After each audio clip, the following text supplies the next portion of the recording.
ömden jasakta atkan semyalar mı? Ana oşonun bарын alып салса, biz мындай кылалы, бул законду, мыйзамды чыгаргандан кийин элге жеткиликтүү кылып айтыш керек.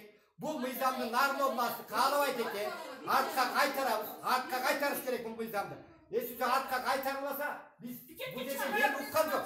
Эл укса дагы элге кыйын болуп атат, мисалы, элге кыйын болуп атат. Анан эл угуп антып кетип келсе, бияка келсе, баягы 2010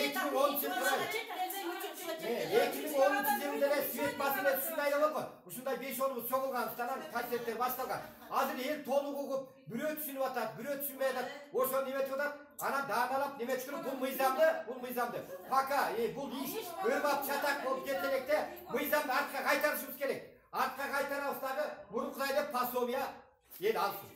Ошо биздин талап ушул болуп атат бүгүнкү талап. Мурунку калыбында калыш керек да. Болду. Мисалы үчүн ооба. Бүгүн эле 1200 сом кезинде, азыр 1200 сом кезинде сары сууга араңгы тампеси 350 сом.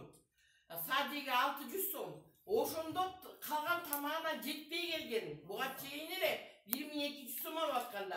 Анан бириден эле төлөгөндөр бар. Мына Жумабай Бактыбек айткандай департамент кесир ойгуп бирден эле төлөп калгандар бар. Анда Кытайдын законун кийиштириш керек. Жана кайсы депутат Айнур Алтыбаева ушул эки программага киргизе, Айнур Алтыбаевага давай өзүңөр силер билдирүү жибергиле. Бизи уккан мен азыр угуп келатам, например. Менде толтура киши, мен эмес эме. Ошол эки элдин баардыгы нече араңдашып атышат, пособие алганда тура элдер. Араңдашып атышат, сары суу менен эт жешкен жок булар. Күнүгө картошка, күнүгө Силердин бул жерде күнөөңөр жок, силерге постановление келди.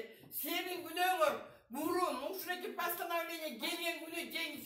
Сен нарын телевидениесине чыгып туруп, мына мондай закон келди, постановление келди деп туруп, маалымат берип койсоң болмок. Постановление келелек азыр чыгалык.